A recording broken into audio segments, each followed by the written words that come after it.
Bueno, señores, a veces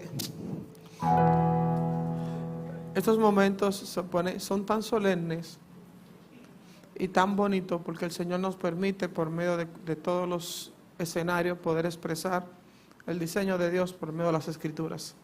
Amén. Así que vamos a nuestra enseñanza en el día de hoy. Y quiero volver a leer en el texto que leí la última vez que estuve parado aquí delante, y quiero que me acompañen en el libro de Primera de Pedro, capítulo 2. Leamos. Quiero recordar algunas cosas que leímos. Primera de Pedro, capítulo 2, verso 9.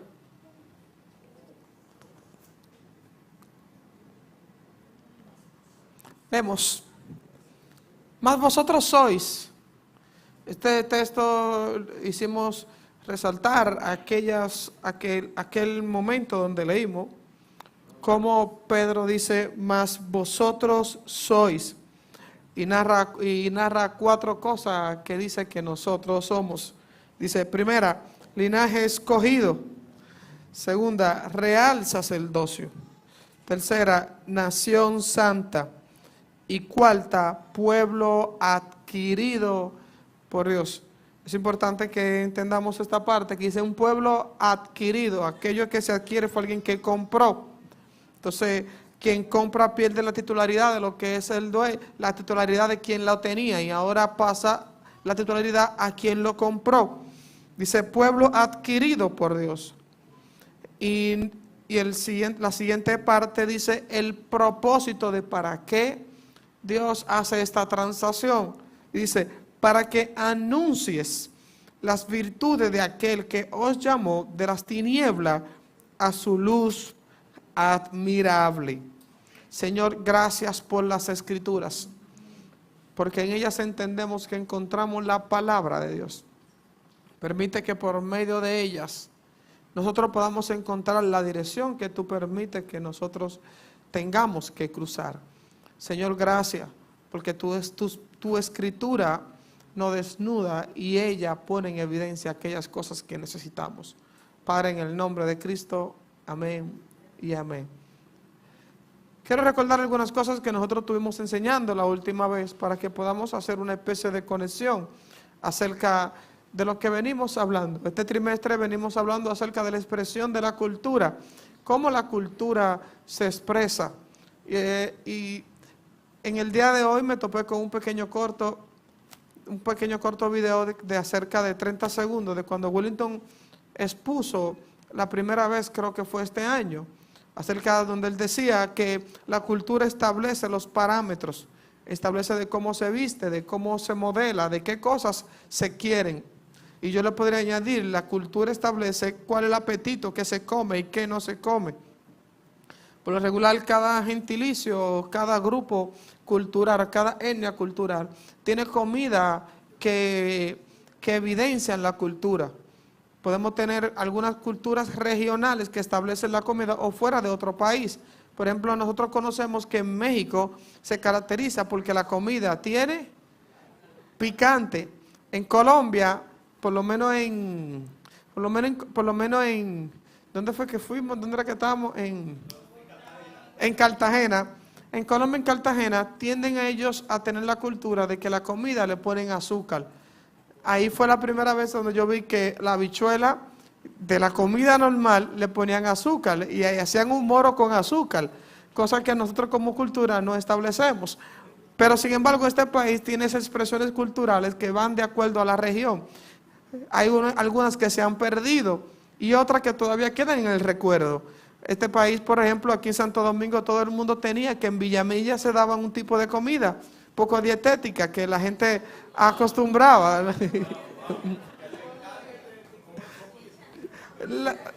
Los chicharrones ya se ha convertido en una época del país completo y ya tú lo ves en muchos lugares. Pero, por ejemplo, el que iba para Jarabacoa siempre trataba del que iba, lo enganchaba con una encomienda y le decía, tráeme un pedazo de arepa. O cuando iban para San Pedro, todo el mundo decía, tráeme unos pasteles en hoja de amable. Entonces, como que cada expresión, cada lugar, tiene una forma de cómo expresa en cuanto a la comida. En la romana se categoriza por las empanadas de yuca. Y nosotros podemos empezar a mencionar cosas que cada cultura geográfica expresa. Sin embargo, nosotros resaltamos la última vez que nosotros estuvimos predicando o enseñando acerca que la Biblia dice que vosotros sois. Pero a mí me gusta mucho el texto que dice vosotros sois y no deja ese sois sin un para qué. No ganamos nada que tú seas algo si no entiendes el para qué a ti te comisionaron para eso. Todo el mundo cuando llega a una empresa, lo primero que averigua es el título. Pero cuando tiene el título, luego viene la segunda pregunta, ¿cuáles son mis funciones? No me sirve que yo tenga el título de contador sin entender cuáles son las funciones que tengo en esta empresa. Entonces, así mismo el texto nos dice a nosotros el qué nosotros somos. Y me llama mucho la atención que el escritor se enfoca más en decirnos a nosotros más características de lo que somos que de lo que nosotros tenemos que hacer. Notan, él dice 4 cosas de lo que es, pero simplemente dice una sola cosa que nosotros tenemos que hacer, dándonos a entender a nosotros que el ser es más importante que el hacer. No ganamos nada que nosotros nos enfoquemos en hacer sin ser. Y notemos que nosotros, la cultura de este mundo, una de las cosas que viene estableciendo es tratar de voltear las cosas. De que si algo va hacia la izquierda, nosotros tengamos que entender hacia la derecha. Y miren cómo funciona. Nosotros nos enseña la cultura de este mundo que es más importante lo que tú hagas, sin importar lo que tú eres. Por eso hoy en día las personas que más reconocimiento tienen son aquellas que logran demostrar aquellas cosas que hacen, sin importar lo que son. Por eso yo me propuse una tarea, no la he terminado, pero algún día se la voy a decir. Se la voy a poder explicar, pero le voy a dar más o menos algunas cosas que he estado investigando. Yo he estado viendo en los últimos 2 o 3 años algunas incongruencias que se ven en las redes sociales. Y es que las personas que tienen alto nivel de influencia en las redes sociales en cuanto a que modelan un tipo de comportamiento, estos han habido muchos casos que han terminado suicidándose. No sé si lo han visto. Hemos visto casos de gente de psicología, donde empiezan a dar consejos de cómo vivir, de qué cosas, de cómo deben de comportarse. Sin embargo, tú de repente, el influencer tal cual, terminó muriéndose. Y a mí me llama mucho la atención cómo estas personas han conseguido el reconocimiento de las personas. Y nosotros no hemos podido entender y cómo no podemos ver lo que hay detrás de esto. Y siempre yo a este ejemplo le pongo que esto se parece como el ejemplo del estudio de grabación.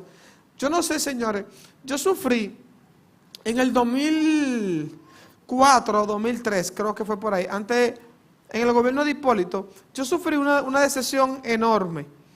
Y fue cuando nosotros como Plaza del Pollo conseguimos una contrata con el Canal 5, donde ellos nos daban anuncios a cambio de que nosotros le diéramos el buffet de que ellos utilizaban para comer ese día. Yo veía el Canal 5 como lo último, porque lo veía en la televisión. Hasta que un día papi me dice, ven para que me acompañe. Yo tenía, señores, eso hace aproximadamente 20 años. Yo tenía aproximadamente 12 o 11, entre 12 o 13 años. Entre 11 a 13 años tenía yo. Pero yo tengo ese momento grabado en mi memoria, porque cuando yo entré, yo sufrí una decepción. No hay una cosa que decepcione más que entrar a un estudio de grabación, señores. El detrás de cámara de todos los estudios de grabación decepcionan. Las tomas editadas, los cortos de video, las posiciones de la cámara están especializadas para resaltar una imagen que no existe.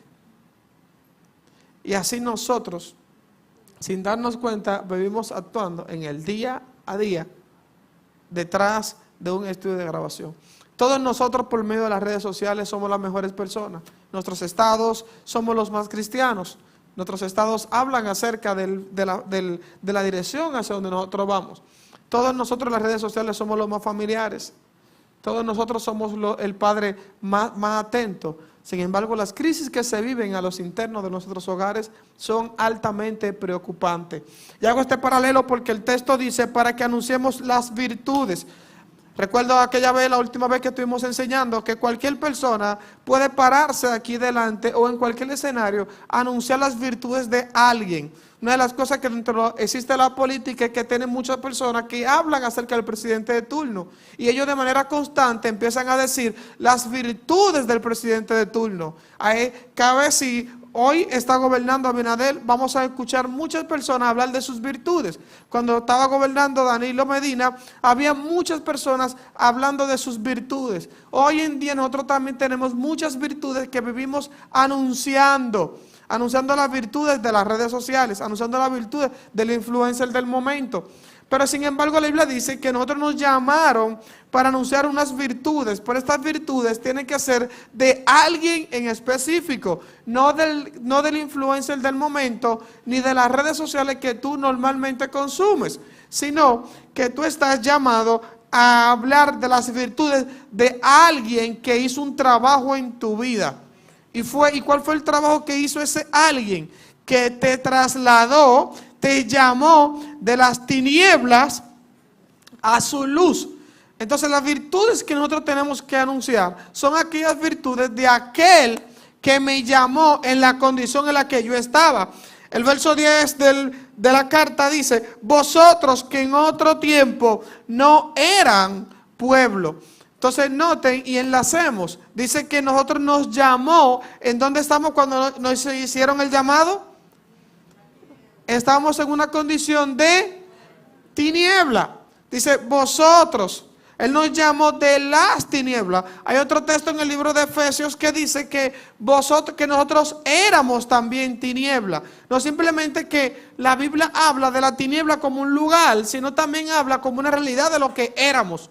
Entonces dice que en otro tiempo estábamos, pero también éramos tiniebla. Y cuando estábamos en ese estado, a nosotros nos dijeron que ven. ¿Y a dónde vamos? A la luz. Por eso es importante que el evangelio se entienda, que el evangelio es su misión de ser, y es lo que tiene que anunciar. No es que sal del mundo y ven a cuatro paredes. No es que dejes el vicio de jugar o de estar atado a algo y que pases ahora a tener hábitos buenos. Porque a veces tenemos personas que cambian de los malos hábitos a los buenos hábitos. Y entendemos que porque cambié de los malos hábitos a los buenos hábitos, ya mi vida cambió en cuanto a Dios. Y eso, aunque sea bueno para la sociedad, no es bueno para la realidad de lo que Dios demanda en nosotros. Porque nosotros haciendo cosas buenas para la sociedad, es posible que tengamos operacionalmente una expresión de tiniebla. ¿Por qué? Porque lo bueno o lo malo, muchas veces el estándar lo establece la sociedad, no lo establece de acuerdo al modelo que Dios ha establecido. Por eso hoy en día tú ves que una gente que dice mentira piadosa para la sociedad no es malo. Porque la sociedad tiene algo en base a la cultura que ésta constantemente se reprograma. No sé si ustedes han notado eso, pero la cultura constantemente vive haciendo una reprogramación. Hoy en día vemos que las personas van cada día más aceptando cosas que hace 15 o 20 años eran malas y hoy son aceptadas como buenas, porque hubo una reprogramación en la cultura.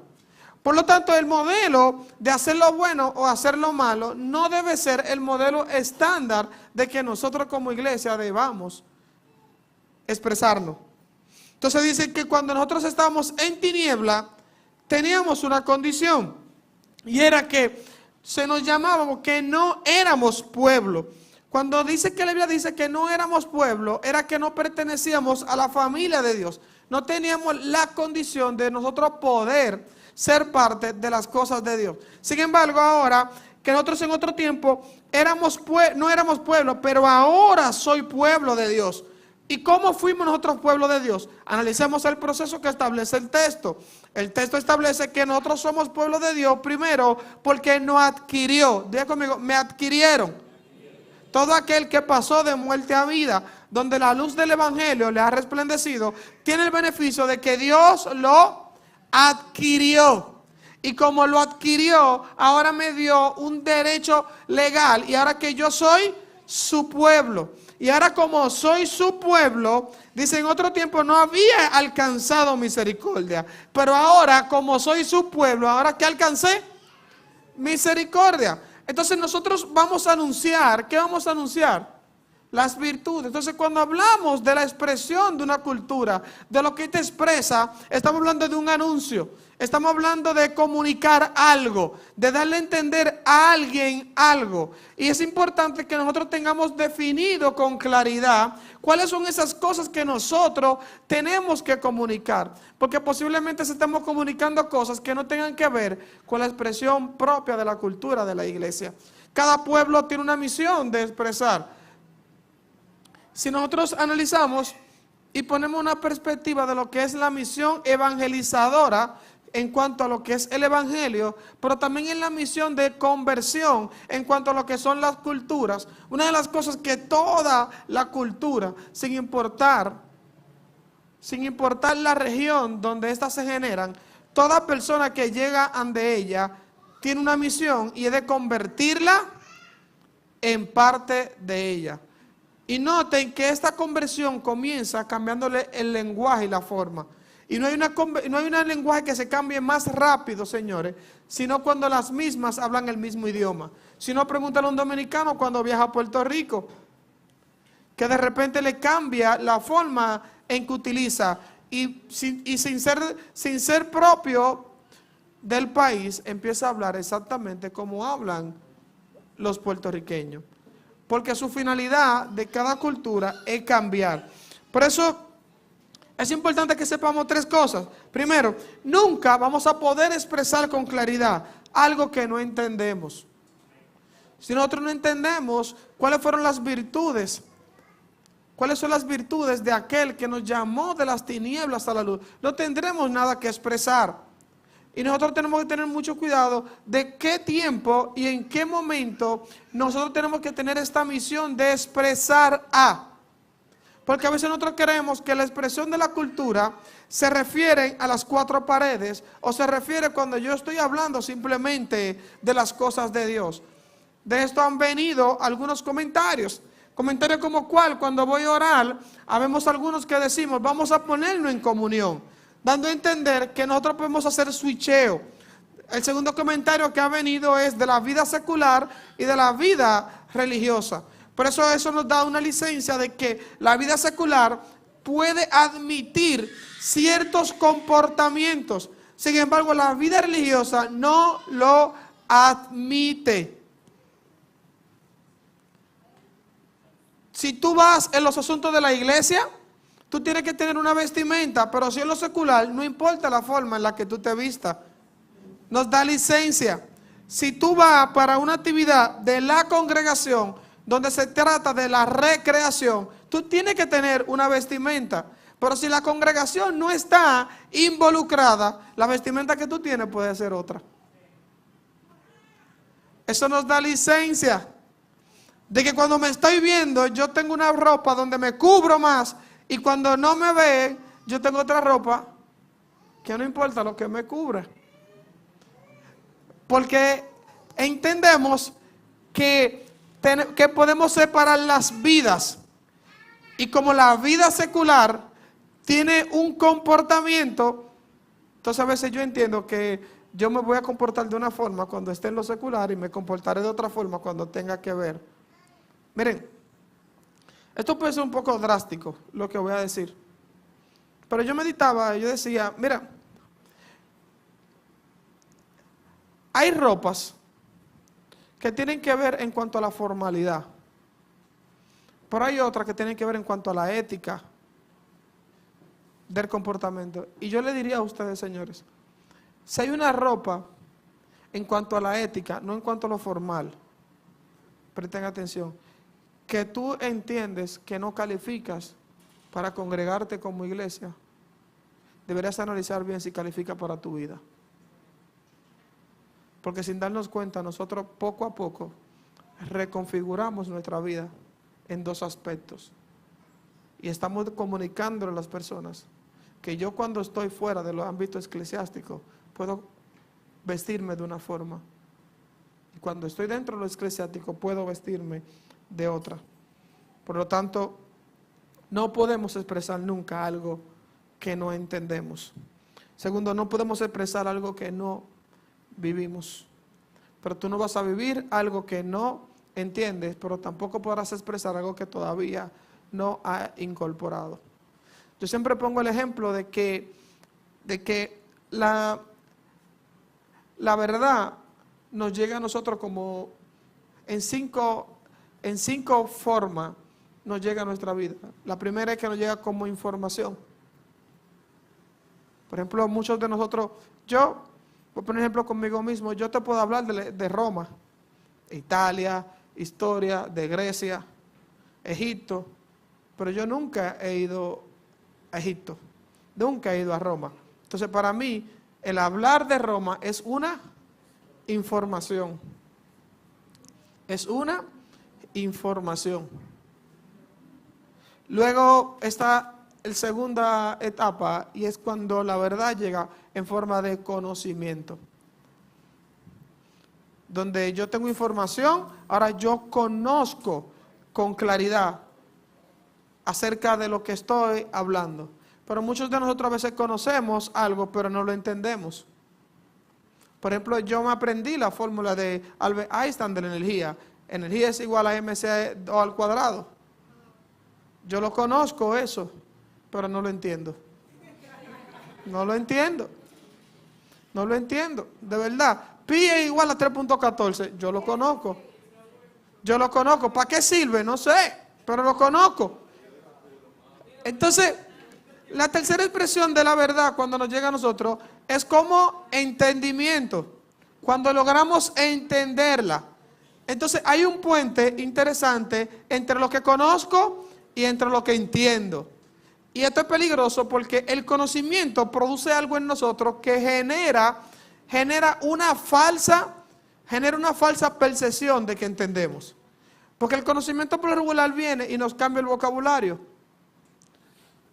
Y nos cambia las expresiones. Y nosotros aprendemos a hablar como si fuera que somos parte de esto, sin nosotros entender nada de esto. Yo te puedo, un ejemplo conmigo, yo te puedo hablar algunas cosas de música, pero de que tepa, que no si, do, re, mi, fa, sol, la, si, yo me la sé, pero de que te la entienda. Y las voces, claro, soprano, mezzosoprano, tenor, barítono, yo me lo sé, pero lo entiendo. No entiendo nada de eso. No están preparados para eso todavía. Entonces, así también en la verdad. Habemos algunos que hablamos de algunas cosas en cuanto a la verdad que no entendemos. ¿No? Entonces, la cuarta expresión de la verdad es cuando esta viene como en forma de sabiduría. Luego que le entiendo, la sabiduría es aplicar bien el conocimiento. Pero a mí me gusta la quinta expresión de la verdad, y es cuando esta se expresa como inteligencia. Noten: información, conocimiento, entendimiento, sabiduría e inteligencia. ¿Cómo yo le explico lo que es la inteligencia? Ustedes saben que hay personas que te dicen a ti: mira, tú no debiste hacer eso. Lo correcto que tuviste hacer fue tal y tal cosa. Es un consejo sabio, pero muchas veces llegó tarde. No lo aplicó en el momento correcto. Entonces, ¿te sirve? Entonces, la inteligencia viene a producir en nosotros esto que tiene que ver con la verdad en tiempo correcto. Entonces, en cuanto a la expresión, ¿qué otra cosa nosotros tenemos que expresar? Miren, yo quiero hablarles acerca de una historia que la Biblia menciona. Primero Romanos 8:28 dice que para los que aman a Dios, todas las cosas le ayudan a bien. ¿Verdad? Guárdame esa idea ahí. Saben que la Biblia menciona un texto, la Biblia menciona hay un tejido bien interesante en la Biblia con respecto a lo que es para los que aman a Dios. A mí siempre me ha gustado poner este ejemplo, y es que la forma en que nosotros amamos a Dios nos pone a nosotros como si fuera a habitar en un carril. Y ese carril va a producir en nosotros que, sin importar la dirección que nosotros estemos, lo importante es estar en el carril. Yo creo que la mejor forma de explicar esto es cómo funciona el tren. Por ejemplo, si ustedes se montan en el metro y cogen la parada del 9, por más que quiera el conductor, la dirección que él va a tomar está sujeta ¿a qué? ¿A qué? A los rieles que el que lo creó lo estableció, ¿cierto? Entonces yo digo que así mismo, cuando nosotros nos introducimos en Dios, nosotros entramos como en un riel. Y ese riel va a producir que nosotros podamos ir conforme a la dirección y el propósito que Dios estableció. ¿Por qué? Porque dice, a los que aman a Dios, todas las cosas le ayudan a bien, y pone la letra chiquita del contrato. Y dice, estos son a los que conforme a su propósito han sido llamados. ¿Cómo funciona esto? Yo siempre pongo este ejemplo y que digo, mira, Pedro trabaja en una empresa de camión. Y yo soy su jefe, y yo le dije a él, mira, yo soy responsable de que si ese camión se queda, yo mandarte a buscar. Incluso tenemos grúa. Y yo mando a Pedro por la Romana, ve y coge esa ruta. Y Pedro me llama y me dice, estoy quedado. Digo, no hay problema, déjame gestionarte la grúa para irte a buscar. Nítido. Tengo la grúa, ya tengo la autorización, dame tu ubicación. Pedro me dice, estoy en La Vega. Y digo, Pedro, dame tu ubicación, que estoy en La Vega. Tengo los recursos disponibles para dárselo a él. Pero inmediatamente él me dice que está en una locación distinta a donde yo lo mandé. ¿Qué pasa con los recursos? Se caen los recursos. Y ahora yo digo, espérate, que ahora hay que hacer una investigación y tú puedes perder tu trabajo. Entonces a veces nosotros tranquilizamos nuestra conciencia cuando estamos pasando algunos momentos difíciles en nuestras vidas. Y decimos, no, porque a los que ayudan a Dios, todo obra para bien. Radamés, ¿cómo tú estás? Yo estoy mal, pero yo sé que los que ayudan que los que aman a Dios. Espérate, Radamés, es que ve si lo que tú estás pasando es conforme a lo que tú fuiste llamado o conforme a tu ego que te llevó a tomar una mala decisión. Y es posible que tú te quedabas en La Vega cuando te mandaron para la Romana. Entonces, ¿cómo funciona esto? Entonces dice que Dios nos va a ayudar a bien a nosotros, siempre y cuando nosotros estemos en el metro, en el carril que Él estableció. Ahora, ¿por qué yo quiero poner este preámbulo? Porque quiero contarle una historia. Y es que a veces nosotros, en el carril que vamos, no vemos que estamos montados en el propósito de Dios. Y a veces hay dificultades, y muchas veces por eso. Miren, la fe, más que nosotros utilizarla como un objetivo de traer cosas que no existen a la existencia, la fe tiene que brindarse como un ente de confianza, de querer entender que si Dios está manejando el barco, aunque yo no pueda ver el destino donde yo voy, yo tengo que estar confiado que para donde Él me lleva, yo voy para bien. Este ejemplo yo siempre lo pongo cuando hablo de escatología. Hay gente que me dicen, pastor, ¿qué tú piensas de que si el infierno existe, que si no existe? ¿Qué tú piensas de que va a haber un reino milenial, sí o no? Yo digo, mira, yo no pierdo tiempo hablando de eso. Que si la Jerusalén desciende, que si vamos para el cielo o no, yo no pierdo tiempo en eso. Yo sí te digo algo, que una de las cosas que yo quiero es ser hallado en Él. Y si yo hallado en Él, después de la muerte, voy por una tierra nueva, que sea aquí en la tierra, o que sea en el cielo, o que sea en una galaxia que se invente Dios nuevo. No me importa. Porque yo lo que quiero es que donde quiera que Él vaya, yo está ahí. Sin importar si es para el cielo, si es para allá, si es para acá. Entonces yo no pierdo tiempo en debatir que si la tribulación es ahora, que sea después, que si el fin existe. No me importa. Por lo tanto, usted nunca me va a oír hablando de esas cosas, porque a veces nosotros nos enfocamos en hablar del futuro sin entender el presente. Entonces lo importante es que nosotros podamos entender el presente para edificar conforme al propósito que Dios nosotros nos estableció. Porque a veces aprendemos mucho de lo que va a pasar mañana y no sabemos de lo que estamos viviendo hoy. Entonces no sirve de que tú te hagas teólogo de la escatología si no puedes llevar los asuntos de la vida y eres esclavo del sistema y las tinieblas te tienen como un títere y llevándote como una marioneta y tú experto en lo que pasa mañana, pero loco por salir de lo que estás viviendo hoy. No funciona así. Entonces, a veces esa fe de para dónde vamos es la que Dios nos va a brindar a nosotros para nosotros tener esa confianza de que si Él lleva el carril correcto, no importa el destino. Y le voy a narrar una historia de la Biblia. Cómo un hombre no entendía el propósito de Dios y cómo él luchando, iba corriendo en contra. Primer ejemplo, son dos. Primer ejemplo, en un momento Pablo entendía que él estaba haciendo lo correcto. Dice la Biblia que Pablo respiraba amenazas. Y dice Pablo respirando amenazas. Y cuando se topa, te dice, dura cosa te es dar coces contra el aguijón. Lo que Jesús le está diciendo, dura cosa te es ir contrario al propósito. Por eso Pablo en Hechos 28 dice uno de mis textos favoritos cuando él está frente al rey Agripa y dice, rey Agripa, el único mal que yo hice fue no ser rebelde a la visión.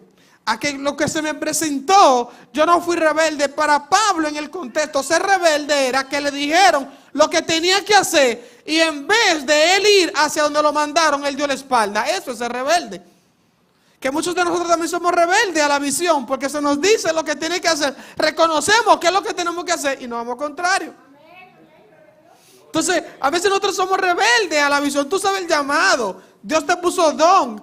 Por ejemplo, a veces una de las cosas que pasa muchas veces es que gente, tú cantas bonito, sí, canta, no quiero. Eres rebelde a la visión. Tú predicas bonito, sí, predica, no quiero. Rebelde a la visión. Mira, tú te gusta el instrumento, tú puedes tocar. Sí, yo quiero tocar, ven, toca. No, rebelde a la visión. Entonces, muchas veces, esta rebeldía de la visión se pasa porque a veces muchos de nosotros queremos reconocimiento y no queremos responsabilidad. Entonces, queremos aquellas cosas que me reconocen en el público, pero no queremos la responsabilidad que nos demandan aquellas funciones. Entonces somos rebeldes. ¿Tú conoces la verdad de Dios? Sí. ¿Tú sabes que Dios es lo mejor? Sí. ¿Hay algo mejor que Dios? Sí. ¿Y por qué no te conviertes? Rebelde a la visión. Entonces sabemos mucho que somos rebeldes a la visión. Por eso yo decía ahorita cuando presentaban a los niños, el niño, y era que en cuanto a Dios, todo el mundo tiene el mayor estatus y estándar de qué es Dios. Y la mayor valoración en cuanto a la descripción. Pero en cuanto al compromiso, ahí habría que abrir otro capítulo. El segundo ejemplo que le voy a mencionar es el caso de Jacob. Jacob trabajó 7 años, fueron.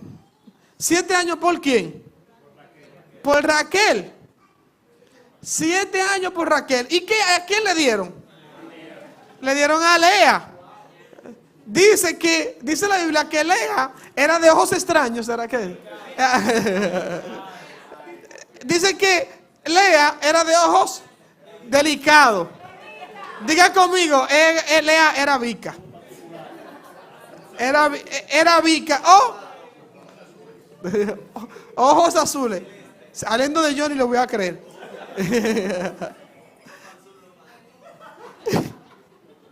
Las personas de ojos delicados por regular son las que tienen 2 gobiernos. Uno para la izquierda y otro para la derecha. Entonces, Entonces, Jacob insiste y dice, yo quiero a Raquel. Y él trabaja 7 años más hasta que le entrega a Raquel. Y la Biblia dice en el libro de Génesis, en el capítulo 29, si no mal recuerdo, tengo anotado ahí, ustedes lo buscan, dice que ese deseo de Jacob hizo que menospreciara a Lea. Y dice que Lea era menospreciada. Sigamos leyendo la historia. Y dice que Dios vio el menosprecio de Lea y le dio hijos. Y de 12 hijos que tuvo Jacob, tuvo 2 con la mujer que él amaba y tuvo 6 con la mujer que él despreció. Gracias a Dios. Pero note algo interesante. Note, y dice la Biblia que Lea, dice la Biblia que Lea al principio y Raquel era estéril. La mujer que él amaba, entonces no le daba hijo. Sigue avanzando la historia y llega un momento donde los hijos de Jacob ven que Jacob tiene cierto beneficio a favor de su hijo, de los hijos que tiene Raquel. Y ellos deciden castrarle un hijo. Y el hijo lo mandan como esclavo. Nítido. Lo mandan como esclavo. Y cuando él está como esclavo, viene una hambruna. Y cuando van, se quedan con un hijo. Y una de las cosas que José le dice a ellos, antes de descubrírsele, tráiganme a su hermano Benjamín. Benjamín era el segundo hijo de Raquel. Y dice Jacob, ya yo he llorado mucho por perder a José. Yo no puedo perder de nuevo a otro. Y para lograr convencerlo, nacen 2 propuestas. Para lograr convencer a Jacob de que soltara a Benjamín, nacen 2 propuestas. La primera propuesta la da Rubén, Génesis 39. La da Rubén. Y Rubén dice, padre, déjame ir y te daré como garantía mis 2 hijos. Oye, ¿qué dice? Te daré como garantía, ¿qué? Mis 2 hijos. Sin embargo, el padre dijo, no. Rubén era hijo de ¿quién? De Lea. Diga, del ojo delicado. Del ojo delicado. Rubén era hijo de Lea. Cuando pasa el tiempo, la hambruna se incrementa y viene ante Jacob una segunda propuesta. Pero la segunda propuesta la hace ahora Judá. Y Jacob sí acepta la propuesta de Judá. ¿Qué característica tenía la propuesta de Judá que no tenía la propuesta de Rubén? Judá dice, déjame ir. Y si yo voy y vengo y pierdo a tu hijo, yo pongo mi vida en garantía. Mientras Rubén puso los hijos en garantía, Judá puso su vida en garantía. Notemos algo. ¿De quién hijo Judá? De Lea. Le voy a leer algo que a veces nosotros pasamos muchas veces por desapercibido. ¿A quién de ustedes les gusta leer la genealogía en la Biblia? Bueno, de por sí a veces no nos gusta leer la Biblia, pero la genealogía. ¿A quién le gusta leer la genealogía? Ustedes saben que la genealogía a veces nos da a nosotros cierta información importante. Lucas 3, 23 al 34, hay una genealogía, pero la voy a volar algo y voy a hablar de dónde viene Jesús. La genealogía por lo regular viene diciendo de quién es hijo de cada quien, la descendencia. Y miren algo interesante, dice Jesús mismo, al comenzar su ministerio, es hijo de 30 años, hijo según se creía, de José, hijo de Eli, hijo de Matá, hijo de Levi, hijo de Melquí. Y voy a volar un regalo de nombre. Sí, porque yo sé que algunos todavía no están. Y voy y dice, hijo de David, hijo de Isaí, hijo de Obed, hijo de Boz, hijo de Sal, hijo de Salmón, hijo de Nazón, hijo de Aminadab, hijo de Arán, hijo de Esrón, hijo de Fares, hijo de Judá. ¿De dónde viene la descendencia de Jesús? ¿De qué? De Judá. Y Judá era hijo de Lea. Y Lea era la de ojos delicados, la que tenía cierto desprecio. Entonces ustedes ven cómo a veces nosotros, en el propósito de Dios, a veces estamos corriendo en contra de la corriente, sin entender muchas veces que Dios quiere encarrilarnos a nosotros hacia un propósito distinto. Y muchos de nosotros, señores, a veces estamos esperando levantar un estándar de que queremos, miren, en nuestro comportamiento diario, nosotros nos parecemos, somos los que más nos parecemos en cuanto a la ofrenda. La ofrenda creo que es lo que mejor se parece, que mucha gente dice, yo voy a ofrendar cuando tenga tal condición. Así mismo pasa muchas veces, que digan, mira, yo voy a dar lo que Dios me dio cuando yo tenga tal condición. Y yo quiero que ustedes sepan, señores, que Dios a nosotros nos llamó como éramos. Y es bueno que ustedes sepan, señores, que ninguno de los que están aquí presentes, ni de los que están en este mundo, tenemos forma de acumular méritos para mover la voluntad de Dios. Dios te quiere a ti tal y como tú te describes. Tú te describes desgranado, te describes que no tiene condiciones. Dios necesita todas esas condiciones, pero no porque tú seas más importante que otro. Lo que pasa es que si tú vienes con la forma en que tú entiendes, no vendrás nunca. Por lo tanto, Dios te necesita ver quebrado en el alma, emocionalmente, quebrado en las áreas de tu vida. Entonces, la iglesia, por más que nosotros queramos, no está llena de personas perfectas. Está llena de personas santas por posición, no por hábitos que puedan hacer. Personas santas, personas que son llamados a ser hijos de Dios. Esta es la congregación de los santos, de los llamados hijos de Dios. De aquellos que dijo, miren, volvemos al texto inicial. Y dice, vosotros sois, tú eres, real sacerdocio, linaje escogido, pueblo adquirido por Dios, nación santa. Pedro no empezó a decir todo el comportamiento que ellos tenían que le dio ese mérito, porque no hay. Entonces, vosotros sois, tú aún desgranado, tú aún con diferentes circunstancias, tú con matrimonio luchando entre tu esposo y tu esposa para poder presentar, luchando el día a día, viviendo el día a día, tú eres el resultado de lo que Dios viene depositando en tu vida. Dios no quiere tu perfección porque no la tienes. Por lo tanto, ni la tienes ahora ni la tendrás mañana. Por lo tanto, tú no tienes una esperanza de cuándo será perfecto, de entregarle algo que sirva a Dios. Por eso este evangelio tiene que producir en nosotros lo que es esa muerte, para entonces nosotros poder expresar. Señores, vamos a dejarlo aquí, pónganse sobre sus pies.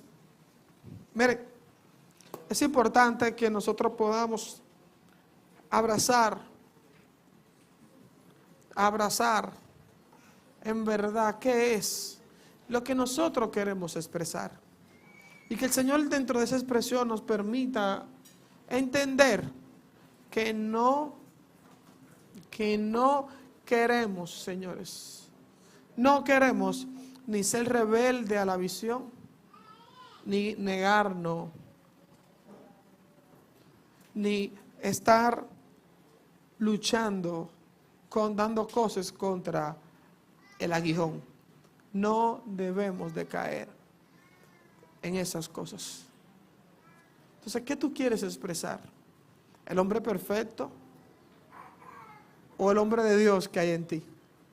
La semilla que Dios depositó, que no tiene ninguna característica, no tiene nada bueno que dar. Dios te llamó tal y cual como eres. Si Dios hubiese querido posicionarte, Dios quiere lo que tú eres, porque nada de lo que tú haces es importante. No tienes nada que hacer como bueno para Dios. No lo tienes. No tienes nada que hacer como bueno para Dios. Así que es bueno que usted identifique qué tú quieres expresar. ¿Qué tú quieres expresar? Mire, el domingo que viene vamos a hablar de la segunda parte, porque no, el tiempo para que nosotros podamos hablar cómo se expresa la iglesia. Pero bueno, yo creo que vamos a hacer una separación el domingo que viene. Una cosa es cómo se expresa la iglesia y otra cómo se expresa la congregación. Una cosa es cómo se expresa la iglesia como organismo y otra cómo se expresa como institución. Porque podemos estar expresando lo que sea, pero ¿qué tanto se parece a Dios? Y quiero sembrar una advertencia en sus vidas, señores. Cuídense en su forma de expresión de los microclimas. Eso lo hemos mencionado 3 veces este año, los microclimas. Los microclimas son, por ejemplo, República Dominicana es considerada como que es un país soleado. Pero sin embargo hay un microclima en Constanza que es frío, en Valle Nuevo se pone, pero son micro. Pero no es el clima. Habemos muchos de nosotros que estamos envueltos en microclimas. ¿Lo han visto? Te voy a poner un ejemplo. ¿Quiénes de ustedes han visto que a veces está la prédica y tú ves que alguien manda un mensaje al grupo, a la congregación? ¿Qué lo ha visto? Es un microclima. Porque está en otro sitio. El otro está en otro sitio. ¿Quién usted ha visto que estamos en medio de la prédica y tú ves los estados, y cuando ves los estados, en medio del mensaje, mandando estados de fotos, videos, de compra, de cosas? Microclimas que expresan el deseo y hacia dónde tú te diriges. Cuidémonos de esos microclimas. Que el Señor no tenga que llevarnos a nosotros a tener que poner, solo los administradores escriban en los grupos, no. Porque entendemos el valor de lo que estamos haciendo. Incline su rostro y hagamos una oración. Señor, gracias. Gracias porque tú permites que nosotros podamos entender quiénes somos. Permite, Señor, que la verdad de Dios, Señor, se haga fuerte en nosotros. Y que esta verdad de Dios, Señor, pueda incorporarse en nuestras vidas. Permite, Señor, que nosotros hagamos un compromiso donde entendamos que nuestra misión, Señor, nuestra misión es expresar, anunciar, Señor, para anunciar las virtudes correctas, Señor. No las virtudes que el sistema me interponga, no las virtudes que la cultura me interponga, no las virtudes que mi vecino me interponga, no, las virtudes de aquel que me llamó sin yo tener nada que ofrecerle, sin yo tener nada que presentarle, sin yo tener ningún mérito de qué gloriarme, sin yo tener nada de qué diferenciarme de los demás. Señor, que tú me llamaste, Señor. Tú nos has llamado. No por nuestra condición económica, no por nuestra condición, no por nuestro color de piel, no por nuestra forma de cabello, no por la forma en que nos vestíamos. Nos llamaste porque todos, sin importar la condición en la que estamos, el lugar que tú describiste es tiniebla, Señor. Padre, gracias, Señor. Señor, gracias, Señor. Señor, gracias, Señor. Nada puedo ocultar. Sé que es tu fidelidad que lleva mi vida más allá de lo que puedo imaginar.